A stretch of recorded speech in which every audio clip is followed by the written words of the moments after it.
the road again. We can't wait to get on the road again. Telling stories to our family and our friends. We can't wait to get on the road again. On the road again. We can't wait to get on the road again. Telling stories to our friends. We can't wait to get on the road again. Welcome to our monthly AAA podcast, Affinity, Allie, and Annette, on the road to good storytelling, with your hosts, Allie Spooner and Annette Morey.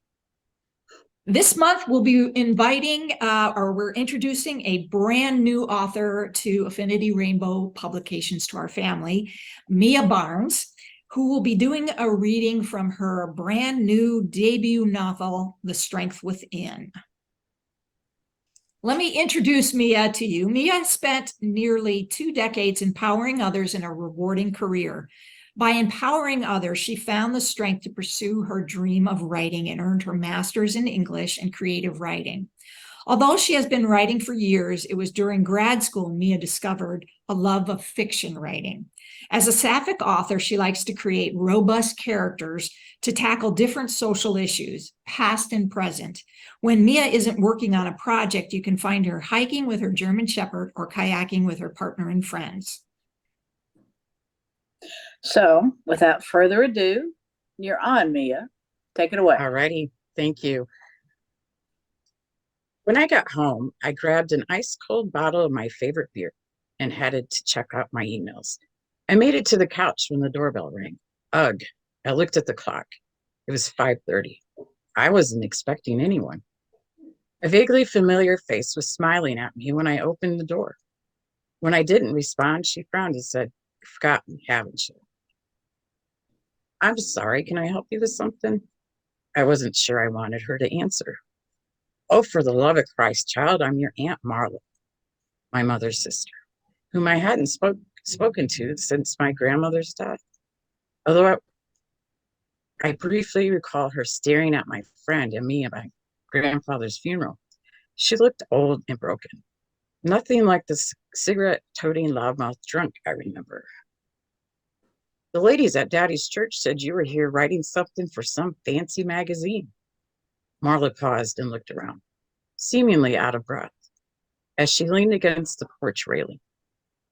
"The lady 3 houses down from us," she struggled to breathe, cleared her throat, and began again. "Said that a writer was staying in her house, so I just put 2 and 2 together." She smiled at me with a grin that made me feel a little ill. At that awkward moment, I invited her to sit on a porch chair. As she sat down, she said, "Boy, it's hot as hell today." I wasn't about to invite that woman into my house. Maybe the heat would keep her from overstaying her welcome. Bella lay down by my feet and didn't take her eyes off Marla. She started talking about life, hers mostly, with a tone that got all over me. "Me and your uncle live in that same shitty old house down at the old mill." As she paused, she started coughing. I thought of that mill and remembered the odor that used to come from it. She continued. "Well, they tore the mill down after old man Milberg died. After that, the neighborhood went to hell and all those people lost their jobs. Now the blacks have moved in and taken over the neighborhood," she rambled on. It was all coming back to me, the reason that woman disgusted me.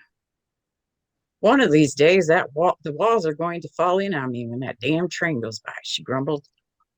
"Fred is the same old bastard he always was. Constantly complaining. He's a crippled old man that sits in his chair day in and day out, barking off orders." She started coughing again. It seems the years of smoking had caught up with her. "Can I get you some water?" I asked. She nodded. As I walked through the house to the kitchen, I contemplated how to end this misery. I handed her a water when I returned to the deck. "Oh, thank you, dear. Your dog looks at me like she wants a piece of me." "Nah, she doesn't bite." "Oh, well, that's good." Her tone was broken. She was pitiful, but I lacked empathy for the woman. I'll never forget the way she stood back and watched the things my mother did. She finally caught her breath and continued her rant about how crappy her life was and how her kids were worthless. Your cousin Julie got married and she had some kids. She let herself go and lays around in the same clothes all day. She got fat from all that food and her house is always nasty. Well, that husband of hers got tired of it and got caught with the blacksmith's daughter. She shook her head. Then she said, he took the kids and married that girl in no time. They moved away. Now your cousin's shacked up with some bum doing nothing with her life. And I don't get to see my grandkids. She attempted to make a sad face, but her coldness was too present to have made it believable. She looked around and she said, you've done good, kid, doing your writing for that fancy magazine. Some people at the restaurant were talking about that book you wrote about the lost girl. They said it's real good, but I ain't good at reading. They also said you must have a lot of money with that book and all. She paused for a second, then said, most people were shocked. They didn't think you'd make it, because of your mom, the way things were your mom. They didn't think I'd make it. The hell? I didn't respond. I had nothing to say to this woman. The awkward quiet was way too much. So, Sammy, is it true what those people say? I don't know what you're talking about or who they are. Or who are they? I asked in an aggravated tone. I braced myself for what would come out of her mouth next. Well, someone heard the lady at church saying that you're going to go to hell because of being queer, she said with a near whisper. And they say, I interrupted her. Look, I don't want to have this conversation with you. With a tone of desperation, she said, your ma, she said you hated us. She hesitated and said, we knew your ma wasn't good to you, but what are we supposed to do? She hissed. We couldn't feed you too, and I know ma and daddy could have. I put my hand up. I stood. This is where it would end. I wasn't going to allow her to bash my deceased grandparents. That's enough, and I do not hate you. I do not think of you, and frankly, I have no desire to know you. I walked toward the front door. As I put my hand on the knob to go inside, I turned to her and said, you can leave now. I opened the door. Come on, Bella. Bella ran inside. You don't have to be rude, for Christ's sake, she said as she stood up, paused, and asked, suppose you could help me, an old woman out? I walked into the house, closed the door, and locked it. The woman nauseated me, and she would never change. I watched her hobble to her car. She was pathetic. I sat on the couch and pictured Marla watching my mother hurt me. Her visit incited memories that rushed through my head. That's it. Very good. Great. That's good. Thank you. So, I don't know when. I don't know that we've been given a release date for your novel. Do you know when it's expected? I think we're looking at spring of 2024. Spring of 2024. Great. I believe. Yeah.